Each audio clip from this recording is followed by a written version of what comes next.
Got our suppressor on our Foldy boy. Yes, I know I'm covering the muzzle. It's cleared gun, no worries. We've got our SBR here. Inside of our SBR, we have our WOT forced reset trigger. And yes, today we are able to go ahead and freely, once again, shoot what we have and are intended to keep under our 2A rights, under the injunction that was just given. So before we talk about it, let's go ahead and ring some freedom downrange. Whew. Gotta love it, guys. Let's talk. Welcome back, guys. We have a huge win update from the courts in the northern districts of Texas. Yes, the Fifth Circuit of Appeals has decided on two major cases, one a few days ago and then another one just last night, and the press release documents or the court documents was announced and released early this morning, and we've gotten our hands on them.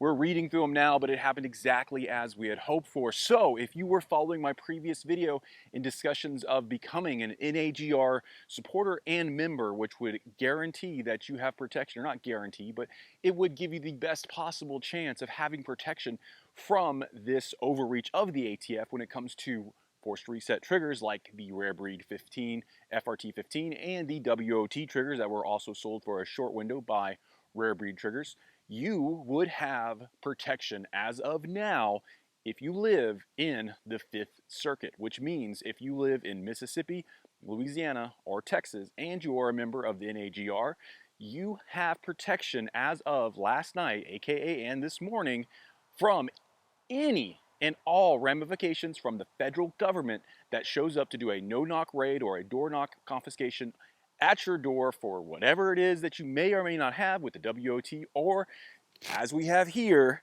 the Rare Breed FRT. So guys, if you are a member, and I hope that you paid attention, I hope that you were able to subscribe, I hope that you were able to join the fight with NAGR against the ATF. In the case of NAGR, the National Association for Gun Rights versus Garland, as of 2 days ago, braces, they're now legal. You can throw those on your SBRs and have fun again if you want to. I mean, otherwise, who cares? Put a stock on it. I'm not going to judge you. But if you are an FRT owner, again, as of last night, and this is what is so crazy. So I'm going to leave a link to the court document in the description below. But what you can read if you scroll down to about page 10 to 11, the individual standing and the threshold issues. So essentially what happened was on October 2nd, the judge called for an emergency meeting that brought together both parties. It called together the ATF side, it called together NAGR side and their lawyers. And they had to make their claims as a last-ditch effort, and they each were given time for one witness and bring any new evidence to basically argue the case and show evidence of what was happening. Now, of course, Garland, or the ATF, the government side, was stating that the definition of a machine gun as defined in the most recent amendments is legally binding and thus allows them to classify the FRT based on the single function of the trigger instead of the single pull of the trigger, or however the definition is upcoming and changing.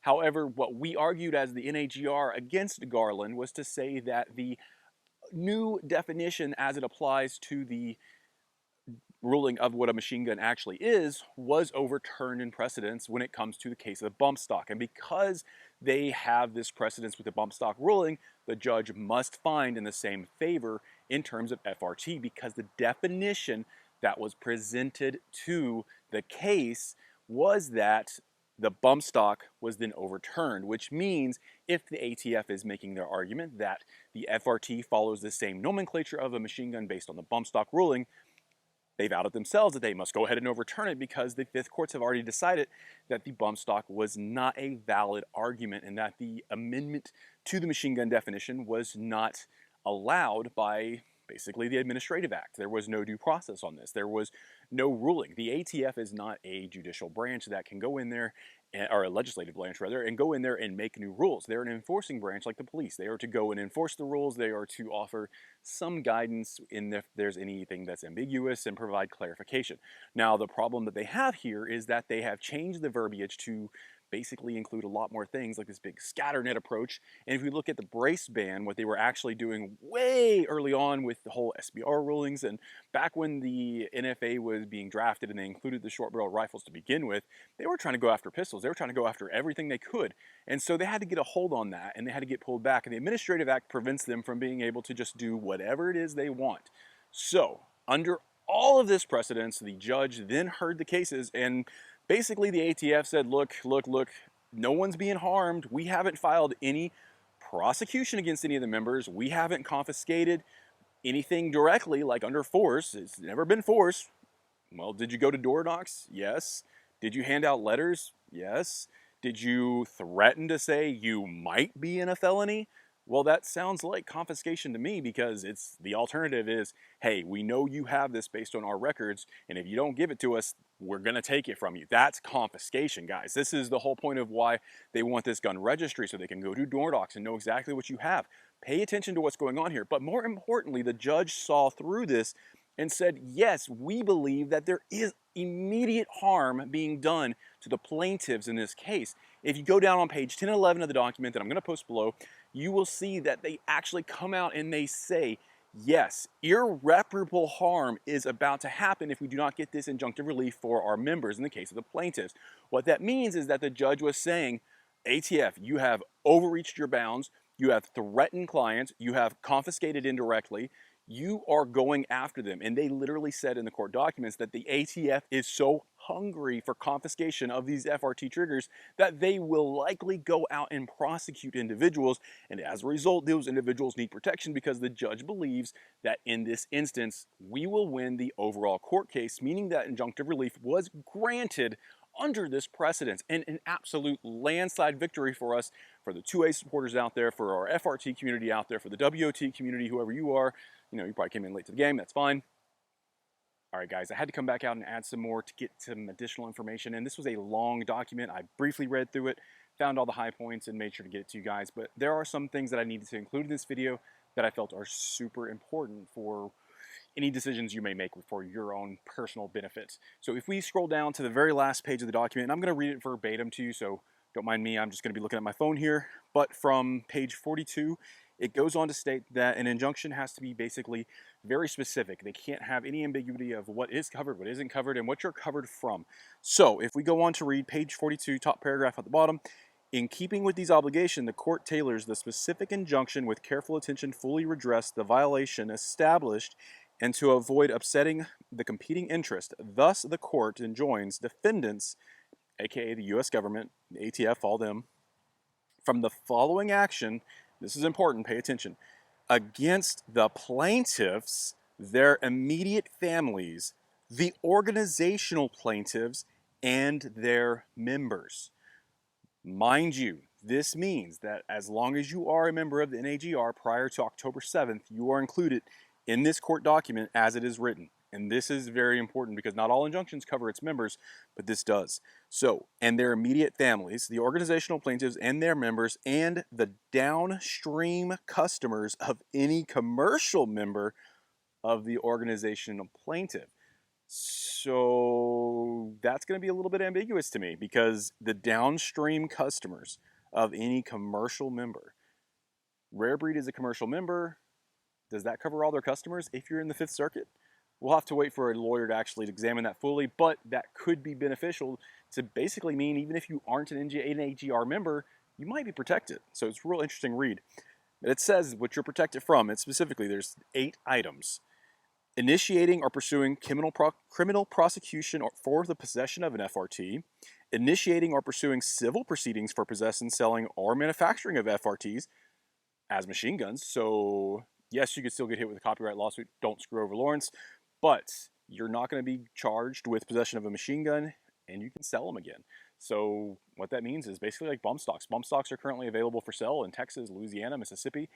You're going to start seeing FRTs legally available again. Get them, buy them. It doesn't matter. We are officially able to, again, as long as you follow under the proceedings of who is covered, right? All right, so moving on. Initiating or pursuing criminal prosecutions for representing to the public of potential buyers and sellers that FRTs are not machine guns. That protects me for telling you that FRTs are okay because, again, if we look back at the auto key card case, where unfortunately that whole situation panned out that you can be charged with a machine gun case for a picture, this was very uh, ugly for the YouTube community when it comes to gun tubers like myself who were possessing, representing, and basically talking to you guys about FRT. Everyone blames me for the FRTs getting this viral attention, but it was just I had one good video and a lot of you guys followed me because of it. But realistically, this is the protection that I was looking for, is to say the government can't pursue me for basically encouraging buyers and sellers that FRTs are not machine guns, because that's a huge point, guys. Bullet point number 4 on that. Now we go to the next page, 43. Sending notice letters or other similar communications stating that the FRTs are machine guns. Can't do that, ATF. Can't do that. So no more are these letters going out to the public legal by the definition of this injunction. Requesting voluntarily surrendering of FRTs to the government based on the claim that FRTs are machine guns. They can't start going door to door asking you to voluntarily take it away or give it up. Destroying any previously surrendered seized FRTs.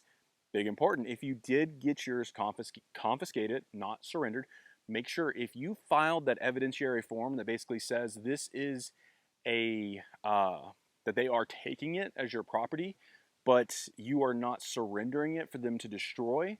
Remember, now is your time to start filing against that and basically saying, hey, I want my crap back. This is mine. I am legally now able to own it. You are not legally allowed to possess it from me. So keep that in mind. That's point number 7. Number 8, otherwise interfering in the possession, sale, manufacturing, transfer, or exchange of FRTs based on the claim that FRTs are machine gun.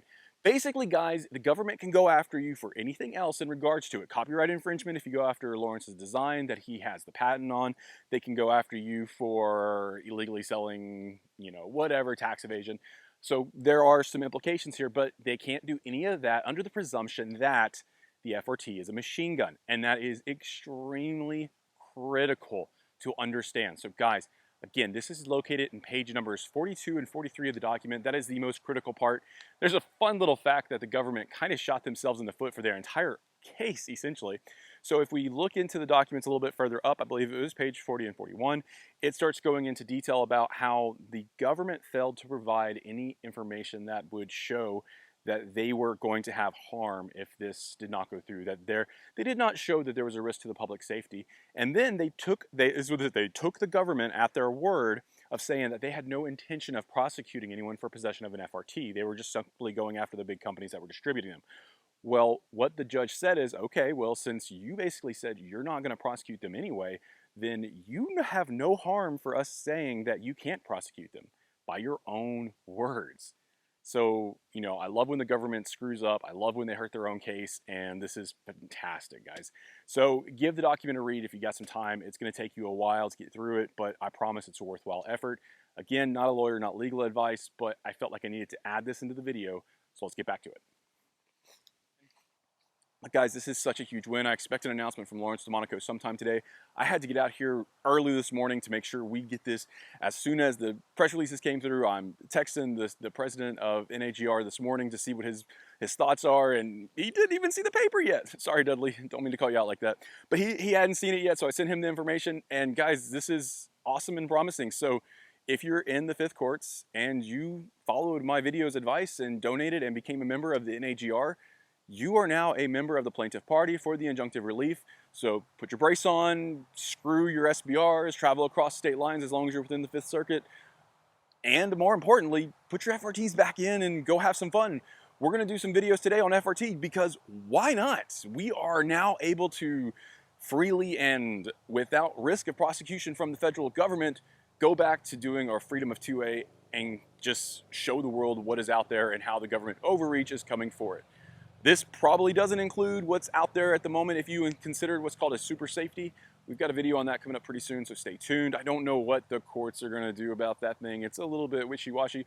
But again, it does classify as a forced reset. It's just a forced reset safety, so it's probably not covered under the injunction. But what is our FRTs, and guys, we love our FRTs. So I hope you found this video super helpful.